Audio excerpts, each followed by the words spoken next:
How's it going? I'm Hollis Taylor, and this is Bright Hawk. And we are offering free astrology readings or discussion or answer your questions. Maybe you're curious about what's happening in the stars right now, where you're kind of going, uh, uh. It's a year that we will never forget, that's for sure. According to Rick Levine, which is a famous astrologer, in case you don't know who he is, he's been, I don't know, but you can go look him up. He's pretty famous.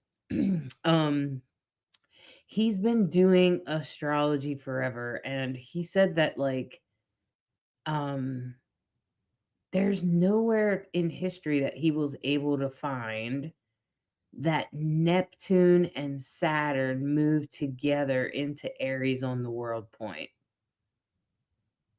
And that's what's about to happen, y'all. So, if you didn't know what's happening in the world right now, what's happening, with our government, I'm not saying it's right, but it's kind of in the stars, it's in our destiny. And it totally makes sense to a lot of ways. And, we've been going through a lot. And I mean, a lot of ways humans have gotten better over the years. We are better than we were 100 years ago, 200 years ago, 500 years ago, and even, 1,000 years ago. We're probably better humans generally. There's definitely some things we could learn from those times. And there's definitely things we can bring forth, and there's definitely some stuff we could let go of, right? So as we go forward in this time, it's that infamous word that we like to use that no one ever heard before about 3 or 4 years ago, and now everybody hears it all the time: unprecedented. Because the astrology is unprecedented. Like, we've never seen this before. We don't. So if you feel like there's a lot of stuff that you've never seen before happen, you're not alone. And it's kind of written in the stars. And it's like as above so below, meaning what that means, it's an astrology saying that it doesn't mean that astrology is like Mercury retrograde is causing your car to break down. No, it's more like it's a reflection. And I don't really know what the where humans came from and why we're here, except that maybe we evolved from apes, or maybe we're aliens. Who knows? Maybe we're an alien experiment. So there's so many different theories, right? Regardless of which one you think of, I invite you to understand astrology as a map to your life, as a map to what's happening in the world day to day, and what's happening in your life with relationships and people, your work in the world, and all of those kinds of things. And I don't know about you guys, but my life hasn't exactly been easy. And just just being able to say, this is what's happening, and this is meant to be happening. Help me understand this more deeply. I think is really powerful. I mean, not only does astrology validate who I am and say, Hollis, you're actually right on track. This is who you're supposed to be. You're supposed to be a total weirdo. You're supposed to be a spiritual outlier. You're supposed to be an astrologer. You're supposed to be non binary. All these things about me that I've always thought were I don't know, broken or something, they're actually who I am. So there's actually I'm just saying that if you ever wondered, who am I? Where did I come from? Why am I here? It's all in your map. It's all there. And it helps me so much. Like when I'm feeling stressed about what's going on in the news, uh, I just go watch an astrologer, because that's a deep reminder that what is happening right now is supposed to happen in a way to help us evolve as the human race. Like maybe certain things would never change if we just kept going the way we were. And maybe these things have to happen so that we, the people, will stand up and change things or something. I don't know. But I don't know what's going to happen. But I know that it's in the stars, and I know the stars dictate a certain future between now and 2028.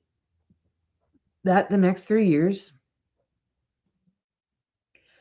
could be full of a lot of things as far as the government goes. And, you know, Saturn's going to be in, I think Saturn's in Aries for that whole time. Um, but just this year, so let's just stay focused on this year. In 2026, it's going to be one of the most intense years we've had since 2020 and probably ever. It's probably be a little bit more intense than 2020. Look at these dates we have going on this year. So on January 26th, which is like what, next Monday, right, Bridhall? I think it's next Monday. Um, Next Monday, Neptune enters Aries. Right? And that in itself is its own, like, oh, this is our visionary. This is like the time to see things going forward. This is also a time for warriors to step forward, for maybe sacred warriors, maybe peaceful warriors, maybe really amazing people step forward to be leaders like we've never seen before, right? And just Neptune and Aries in itself is a lot, frankly. But then right after that, we have Uranus turns direct before, and it's preparing to go into Gemini. We have Saturn entering Aries, and then Saturn and Neptune on February 13th. When Saturn and Neptune are together, they will be conjunct on the world point. What does that mean? Well, why don't we talk a little bit about the world points? Hey, Brighthawk, you want to talk about those? I feel like you know those a little bit better than I do.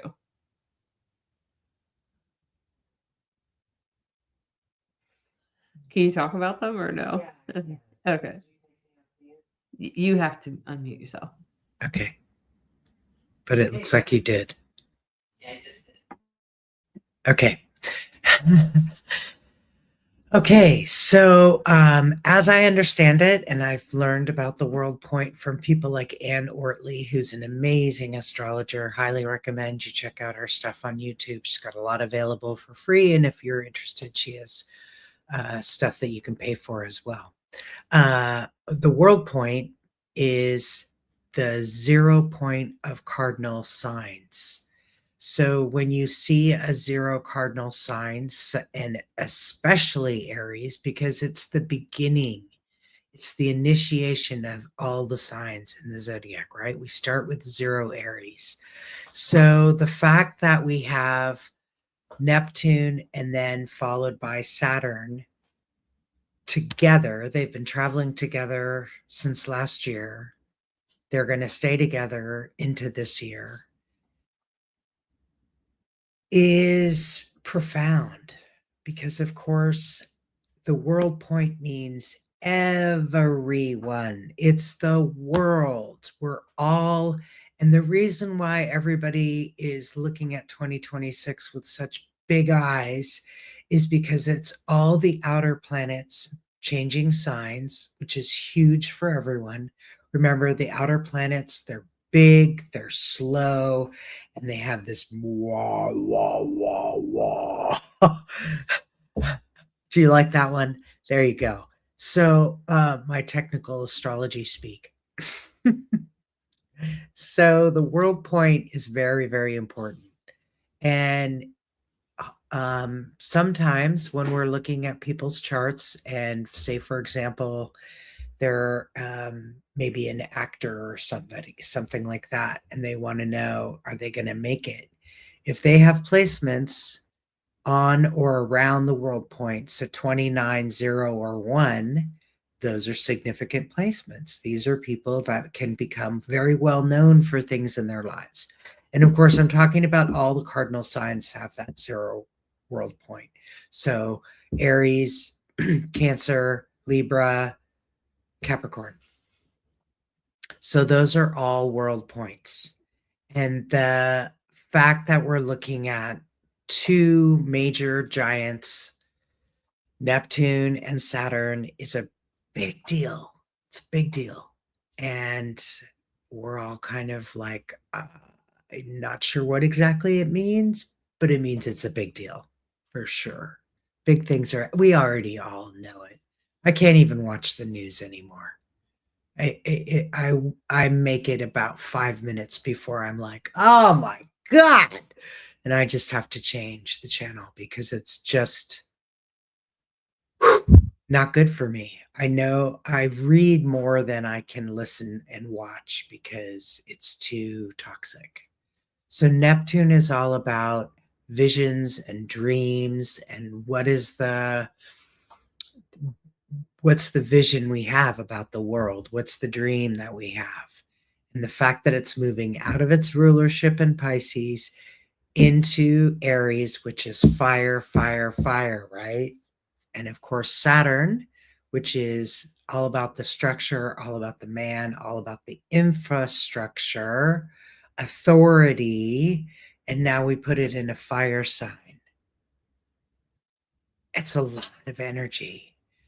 And then, of course, throw into that, right in the middle of that, a Mercury retrograde, and in the last half of February. And then we have the lunar eclipse and the solar eclipse. And then, if that's not enough, but wait, there's more. The nodes, we talk about the nodes, the lunar nodes are going to move out of Virgo Pisces into Leo and Aquarius. Of course, they move backwards, they don't move forwards. So that's a big deal as well. And the people who have placements with Aquarius and Leo are also going to feel this more intensely than the rest of the folks. So that's just a little snippet about why is 2026 feels so ominous. This is why I'm going to use a different word than unprecedented. Feels ominous, doesn't it? That's what I'm going to say. So if y'all have any questions about, well, what does this all mean for me? Astrology is very personal. It's very directed. It's very much based on your, of course, date, time, location. And when we have all three, we can precisely dial in your sun, moon, and rising and the houses and where these things will most specifically impact you. If you do not have your birth time, it's not as specific. And of course, if all of this sounds like, whew, you're talking another language, and that language, my friends, is called astrology.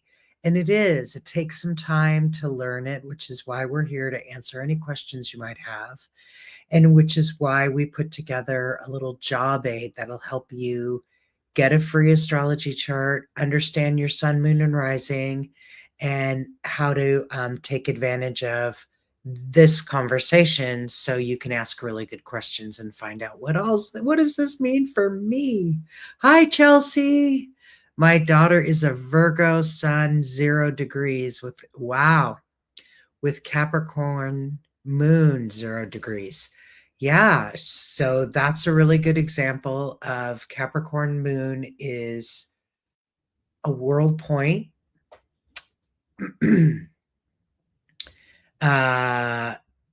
Virgo sun at 0. But Virgo is not a cardinal sign, so it would be Libra. That would be the world point. I don't have my cheat sheets in front of me, but I believe it's fixed 15 degrees for fixed signs, the world point and the fixed signs, but I don't understand it as well. I start to get a little less comfortable, confident. Um, but yeah, when you see in the astrology, when we see things on the world point, we pay attention because it means there's significant energy there for sure. And especially when we're talking about these major movements, we're all going to feel it very concentrated the day before, the day of, the day after. When you have big planets like this, when they leave a sign and when they enter a sign is when all of us notice it the most, for sure. And then if it happens to also conjunct a placement that you might have, for sure. But that's why I put this little slide together, just so we would have a way to sort of look at the big picture all at once. So I wanted to say, Chelsea, your daughter's Virgo sun and Capricorn moon, she's gonna be it's how old is she? Because Neptune will be in conjunct her sun. So the Neptune Saturn will be in conjunct her sun and in a square to her moon. I don't know what house Go ahead those. and explain what an inconjunct is. Yeah. I don't know what house these are in, but inconjunct is pretty hard. It can kind of be like, okay, I'll take a look at let me look at it because that's more inconjunct is a little bit like an opposition, but not quite an opposition. So there is some resolution to it, but it can sometimes be hard to grasp, but possible to grasp. It's not quite as impossible as a opposition. Now, opposition, I usually say try to find the balance because that's oh, it wants to update because that's like the best that's like the best thing you can do to get through it, Chelsea, is to is to find what's in the middle. And in conjunct you can sometimes find a solution, it just could be really really hard. A square is often very hard but not impossible, and so this would allow for you to uh um so it would allow for you to try to find some sort of answer to things, but it could be difficult. I'm going to take a look at her. um, I just my software insisted on updating in this moment. um, so I don't think I know I have your chart, Chelsea, but I don't have hers. So I'm just going to put Chelsea's daughter since I don't know what her name is. um, okay, so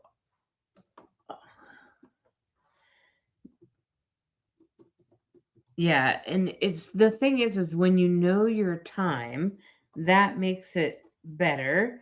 But what's going to happen is because anyone that has anything at 0 degrees um is going to feel this.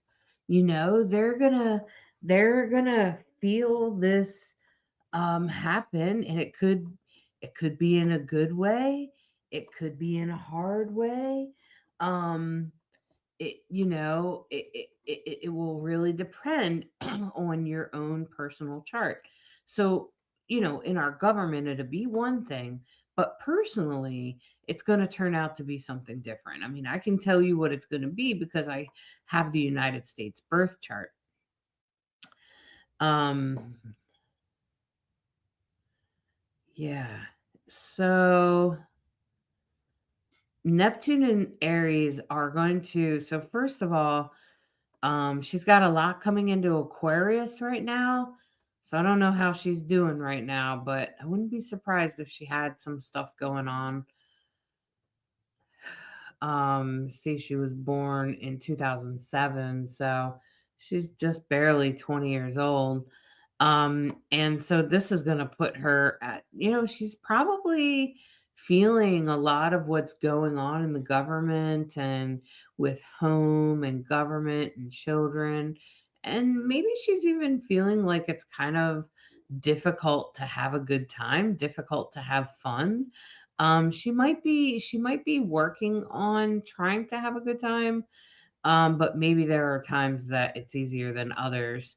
It will begin to get a little bit easier this month, but I feel like she's probably also at the same time frustrated with the current government, the current system that's going on. And what I would say to what's about to happen when Neptune and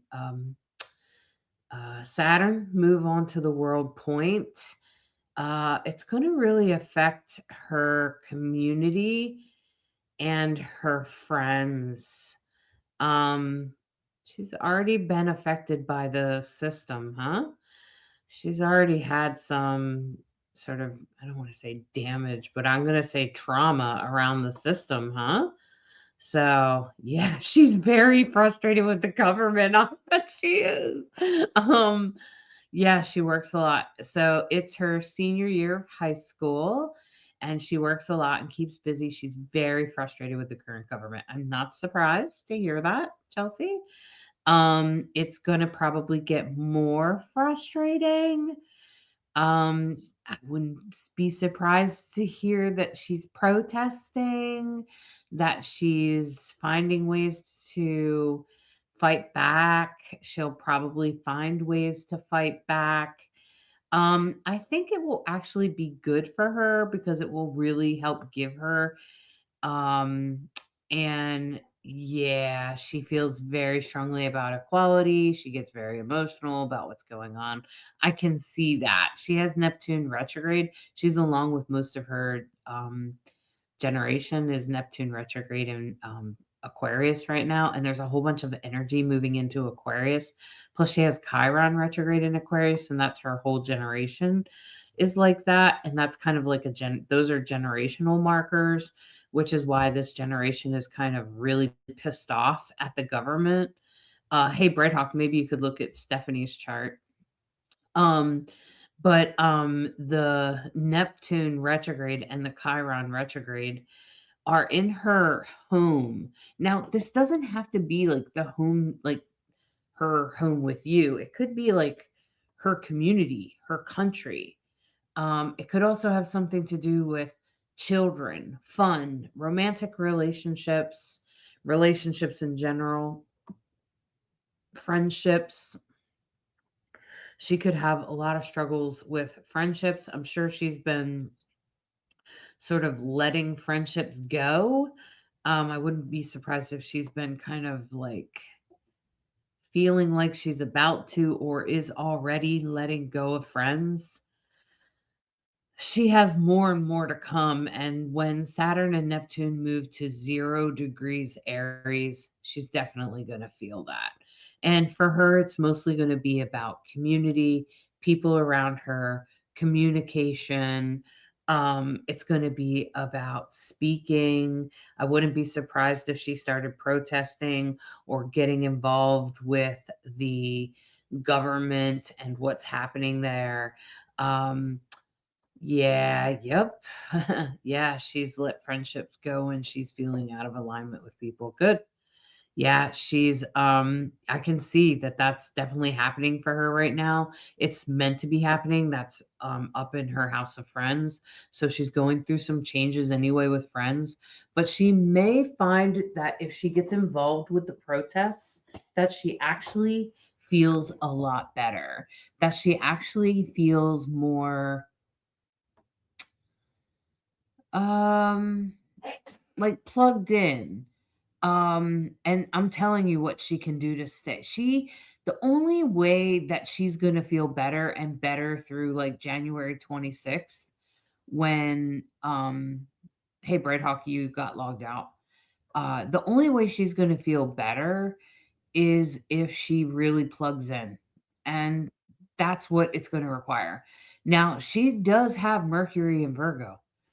She can totally speak up. She needs to speak up. She needs to speak her mind. She, will do better to follow her, um to follow that guidance on standing up with the world, you know? She's gonna feel more and more called. I don't know if she's going to protest yet, but she would probably be happier if she did. She would feel like she was doing something instead of just martyring, instead of just feeling pissed off with what's going on. It would help her feel like she's taking part or taking the power in her own hands. It will also help her make new friends. It will help her make new connections.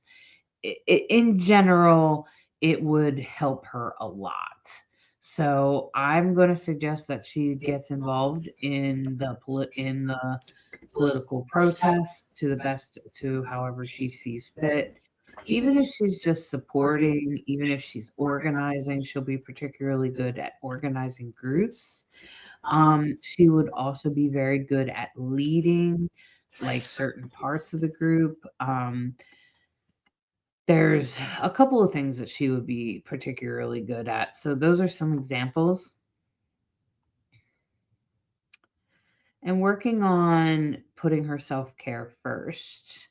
But I also think instead of just working, that she might feel better if she's plugged in. So she might want to consider that.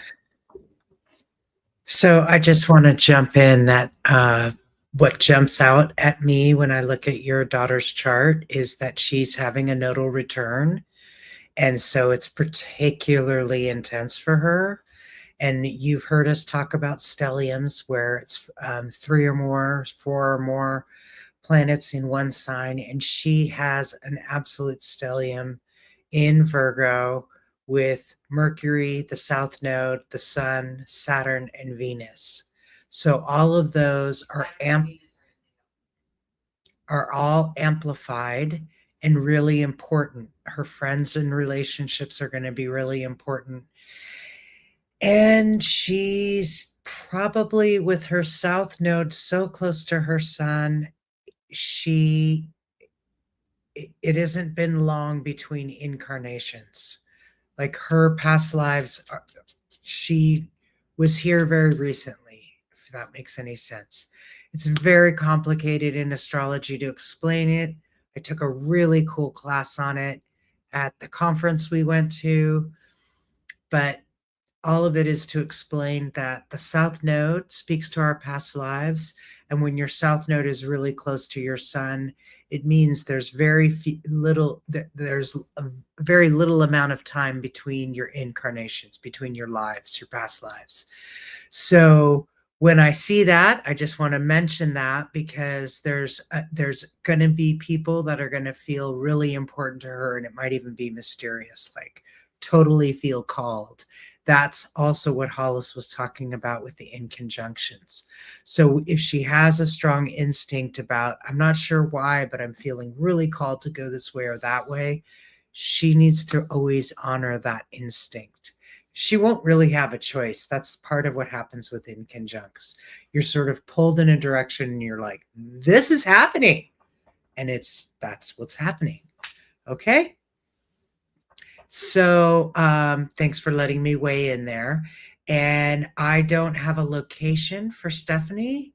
So if you want me to go farther with creating your chart, please add your location, Stephanie Frontiero. Okay. And the other thing I would say, Chelsea, about your daughter is that she has a T square pointing at her south node. Squares.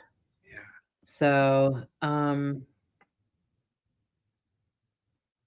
it makes me wonder about money, how she spends money. She has Jupiter in the second house. So um, Stephanie was born in Salem, Massachusetts. Um, it just makes me think about money, how she makes money, how she spends money. And sometimes that could be, it's in a square to Mars and Gemini. It's actually in opposition, and they're both in a square to the South Node in Virgo. This makes me think about her friends influencing her, who she's influenced by, and how this influences what she spends her money on and what she decides to do. And with Mars and Gemini, this can be in the eighth house, can be kind of having lots of different interests in a lot of different directions. And it can be kind of hard to nail down sometimes. And Mars and Gemini can also kind of flip its lid all of a sudden. Um, it can also lead to other things such as exposure to like toxic men in sexual situations that maybe she didn't want to be in. So, yeah. Yeah, I bet she does make it. I bet she does. She'll be pretty lucky in that department. You can let her know that money will always come to her when she tries. If she puts forth any effort, she'll always make it. So she needs to know that. She'll always have the resources that she needs because I bet she doesn't always feel that way. And she might have a little bit of a self worth issue if she had any childhood trauma, especially any kind of sexual assault or anything like that with a toxic male when she was a child. If she had anything like that, she might want to check in on her self worth. It could create some self worth issues. Um, and it just could keep her from her destiny and things like that. So if she wants an area to focus on, I would work on her self-worth. Like what she thinks she's worthy of, what she thinks she's um especially if she had any kind of like exposure to toxic men, for instance, as a young person. Sometimes being molested as a child or um not that that's your fault, Chelsea, because that stuff just kind of happens. And sometimes we don't know that it even happened. So I would just talk to her a little bit about self worth and self care. And being a Libra rising, there could be times that she doesn't. Okay, bio dad was toxic. What did I say? See, it's in the chart. It's in the chart. I can see that she had a toxic father. Okay. I can see that she had toxic men in her life. Okay. So she might need to work on her self worth. I would get her to go on travel retreats about self worth to work on her values, about how she values herself. That's what I would send her doing until her Saturn returns. And her Saturn returns is not till she's 27. So it's coming up, but it's not there yet. She still has another, 6, 7 years to go. So I would tell her for the next 6, 7 years to focus on developing self worth as much as possible. Okay. So that's the biggest advice I would give her at this time. And for right now, I would also focus on what she can offer um, with the government and stuff, because I know that that's also a huge wound for her. Okay. All right. Did you get Stephanie's chart up, Bright Hawk?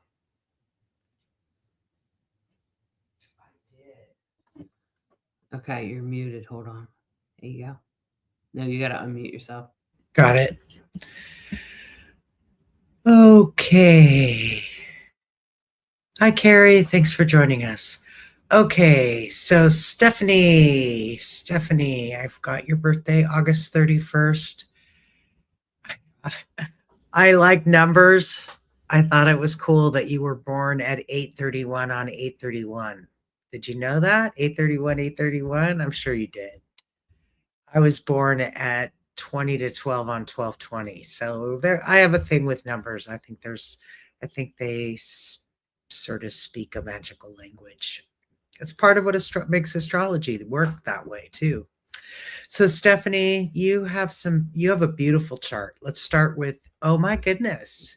You have a grand trine in water, which makes me wonder if you are a healer, because at the top of your chart, at the very top of the zenith of your chart, you have Mars conjunct the moon in Cancer, its rulership.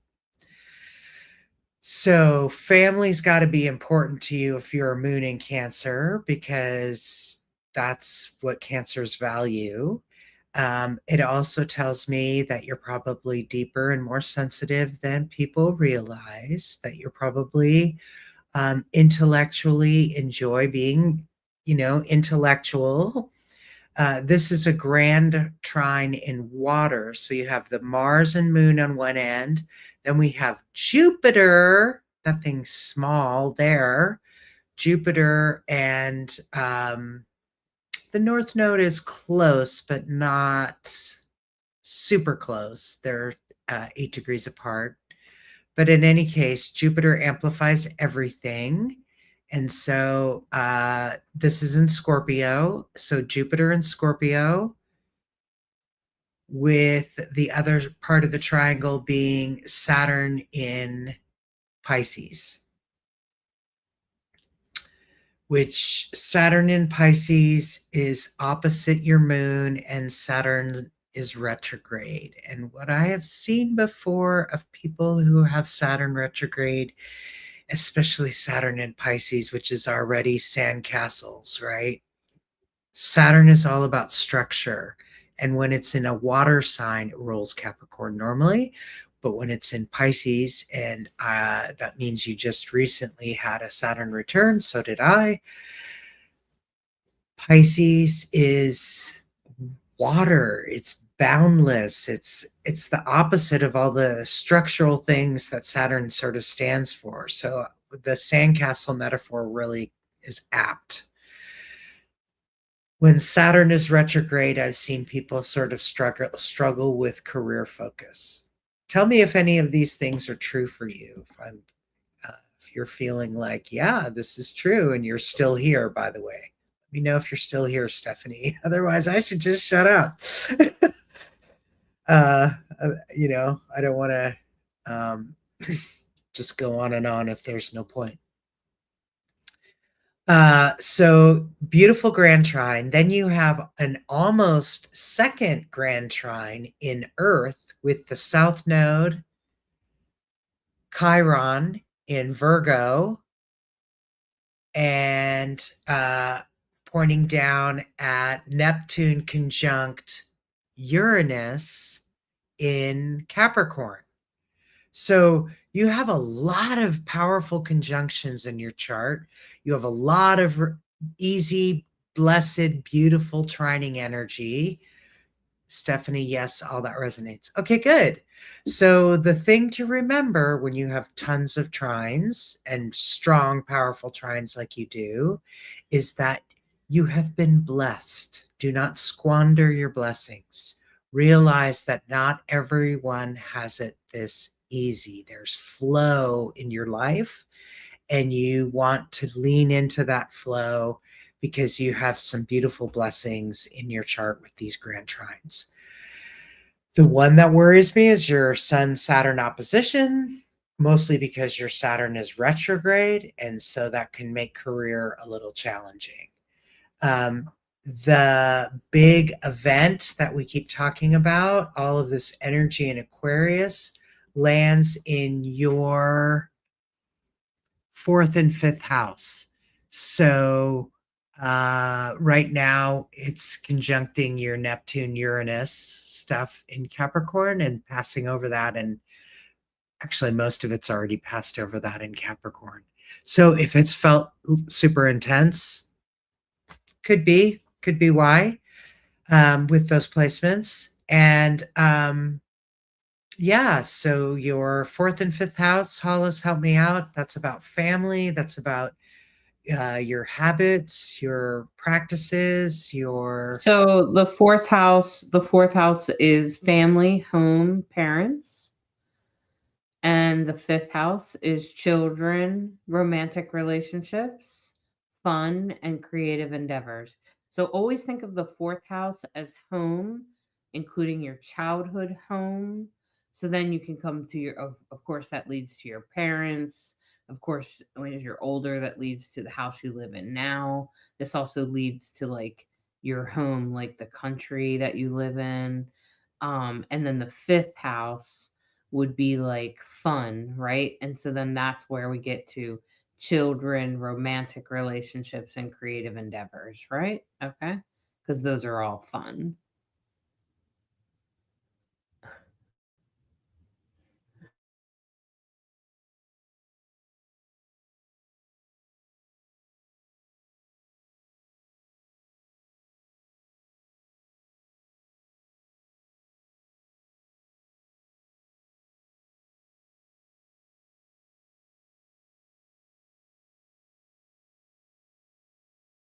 sorry, for all of us. I send you lots of love and compassion. It should start to get easier. Saturn's going to leave Pisces in just a couple of more weeks, and that'll help alleviate some of that energy. Um, your chart, your Saturn and Neptune crossing over into Aries is going to be right on your descendant, which is relationships. It's all about relationships right there. And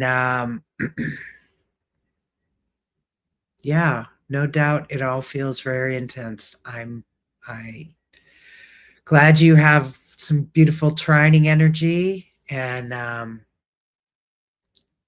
health effects work regularly. Haven't been able to settle on a career or interest with all the ups and downs. Yeah, I'm not surprised. I am not surprised. And you have the North Node right on Saturn right now. So try to listen to that inner wisdom of what lights you up, what makes you feel like I'm here for a purpose, I'm here for a reason, I make contributions in a variety of ways in my life. This is how I know I'm on track. And this is complicated. What we're talking about, if you want to get a reading, highly recommend booking a reading with Hollis in particular. You always can book a reading with me, but Hollis is just, come on, way more experienced. And I would just really recommend, gifting yourself that insight, because when you're going through tough times and you're having a hard time seeing, like, but I don't know which way to go, having a reading, having somebody else go, oh, have you been thinking about this? Oh, yeah, something like that. So hopefully that helps. And just try to give you a little bit of insight in the moment. Thanks for trusting us and sharing with us your information. So I wanted to point out, Carrie, I have your chart up. I was looking at your chart, and I mean, we've had a lot of intense energy go through these transits. Some stuff has probably been a little bit intense for you. What I'm a little bit worried about what's to come, because I mean, you have the South Node in Virgo, so there's been a lot of things that you've had to let go of, maybe with legal matters, um or learning or higher learning. Maybe there's even like some learning stuff that you've had to let go of. I don't know, maybe whatever it is, there's been some things that you've had to move past, or um just maybe let go of altogether. And then But what's about to happen is the South Node, you have the South Node in Aquarius. So I'm just going to give you a little heads up, Carrie, that this year, you could start to experience some intensity build. And actually, this week, right now, is sort of like a preview of what's to come. Um, yeah, a lot of intense feelings and a lot of my past came up I had to deal with. I bet. I bet. So now, Carrie, what's about to happen is the South Node is going to move into your eighth house into Leo this year in 2026. And the North Node is going to move into Aquarius. And you have the South Node in Aquarius. So that healing is not over. It's going to become more and more profound. And I think that you're probably going to be experiencing some healing around sort of like our generation, our culture, our country, particularly what's happening like our culture right now, and even has been recently, has been pretty oppressive to some people. So I don't want you to be nervous. I'd rather you be prepared. So I don't want you to think that, I just think that there's going to be some stuff about your own ego, about your own feelings, about your relationships with others, um, those kinds of things. You're really going to, yeah, I bet. So Carrie is saying that she's an empath and everything going on is draining. Well, most of us are empathic. I'm just going to say that. Some people like to, some people really get stuck on being an empath, and just be careful what you tell yourself. Just because you're an empath, so am I, but it doesn't mean that everything that's happening has to ruin your day or exhaust you or whatever. But it probably will until you plug in a way that helps you feel more empowered. So, again, I would also empower you to step forward, to step up, in regards to your values and what you value. Those kinds of things would be very empowering for you, especially, because, relationships and things like that, you're a Cancer moon, so you're very, very sensitive. You're also a Sagittarius rising and Neptune's on your ascendant. You're a great visionary and you're an amazing psychic, and you have a lot of skills and things that you could offer the current movement. So instead of sitting back and hiding, it would actually be better for you to offer your visionary skills, offer maybe some organization or leadership skills, maybe even offer. Some deep spiritual sort of leadership in a way. Like, even if you just help people get in touch with how they're feeling, you're quite capable of putting up boundaries when you need to. You just have to believe in yourself. And that's the problem with some people's belief about being an empath. Um, it's like we tell ourselves that because we're an empath, we can't do this or that, right?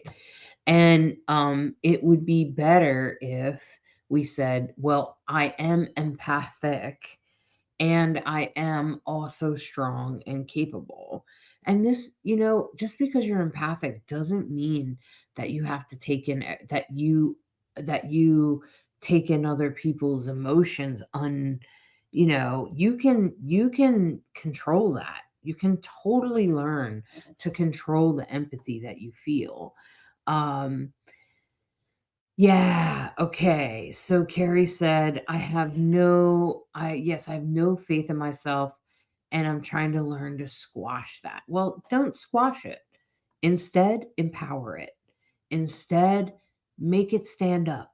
Instead, give yourself some self-love. Instead, change your language. Yeah, I can see that you're pretty savage. Um, yeah, and so it's not that you lost it, it's just that it's buried underneath. And I feel like this coming year, you're really going to find it, and it might be because there's a catalyst of what's happening in our world might just piss you off one last time and you just can't stand it anymore and you just have to get out there. So, the grief and trauma doesn't have to own you. It can actually make you stronger if you allow it. And let me just make some suggestions that maybe you try some sort of martial art. So this would be like yoga, tai chi, qigong, anything like that. Even things like taekwondo and things like that. These are martial arts. They really help heal grief and trauma because grief is trauma, frankly. Um, and so, what can happen is if you heal those things, you can feel more empowered because then you can have more control. And although you will always remember everything that's happened to you, you will have more choice in sort of how you react to those things because that's pretty much what like yoga and tai chi and qigong and all those martial arts and, even doing some of those martial arts can empower you to feel like you can protect yourself, to help you feel stronger, to help you feel more like warrior or whatever you need. And I think that that in itself is very powerful. And I feel like you are quite capable of that. So I just want to encourage you to try it. That would be my suggestion is that you tap into doing yoga, doing whatever it is that calls to you, okay? Carrie, I really feel like this is going to help you. I mean, that's what I can give you with a quick insight into your chart. A quick look at your chart right away tells me that this would be a good time for you to do that. And it could be a lifetime practice. I've been doing yoga for 20 years and all the grief and trauma that I've been through, which is horrific. Like if you go read my book, you'll be like, "Holy shit, Hollis, you have been through some shit." And I'll be like, "Yeah." So, I mean, I have a book. It's called Divine Androgen. It's about a sacred path for gender variant people, but the first half of it is my story, particularly in relation to gender. But it has a lot of the trauma that I suffered. And so, what I would suggest is that you do the yoga because the yoga is scientifically proven to heal trauma. And our government's just too screwed up to prescribe it. They prescribe it in other countries, in Dutch countries, in Norway, Finland, Germany, countries like that. If you go to the doctor and New Zealand, if you tell them that you suffer from trauma, that's what they do. They prescribe yoga. Do you know that? They don't prescribe medications. They prescribe yoga because yoga can heal it. And that's what you need to know. Whether you do it with your friends or you do it alone or a mixture of both, it doesn't matter what kind. What matters is that you breathe and move your body together. It will bring you more present in your body and it will help you open your third eye and get connected to who you truly are. And that's the power of any martial art, okay? Whether it's yoga or taekwondo or tai chi or qigong, it doesn't matter what it is. They're all the same. In my book, they're all the same, okay? Hi, Kiki Law. Gracious greetings to you too, my friend. Good to see you again. So, my friends, there's a lot going on in Aquarius this week. I hope you take this time to take a look at what's happening with We the People. Notice that the We the People, there's a huge protest tomorrow all over the country. This is your opportunity to um, take a step out, take a look. It says it's called a walkout. We're all walking out tomorrow. We're going to try not to engage in certain activities. And we're speaking up for freeing America. So thank you so much. Um, and big love back to you, Carrie. And I hope that you guys really appreciate this and take it to heart and consider getting plugged in with the protest tomorrow, because you know what? There's no better cure to a frustration with what's happening in the government than a protest. I'm just going to say, if you go out and protest, it's the best thing I can do. I know every time I feel a little bit better. You don't have to be in the front lines. You don't have to put yourself in danger. You can just be one more head out there on the streets. And frankly, they do count heads. They do figure out how many people are out there. And the more people that are out there, the more likely we are to get this man out of power. So if that's something that's important to you, I want to suggest that you get out there and protest. Look it up. I think it's under the 5050501 movement. So get yourself out there. Get yourself out there. It would help you feel better. Okay? And check it out. Look at all this energy moving into Aquarius. We the people. This is the week for it, my friends. We the people. That's Aquarius for you. Good night. Thanks so much for listening. Hope you check out the reels we did for the horoscopes and the YouTube video we did for the whole week so you know how this all unfolds. Thank you so much. I put the link in the comments to our forecast. Great. Take care. Thanks for listening to Rainbow Soul Astrology, where we try to be a bridge between you and the stars. Many thanks. Have a great week.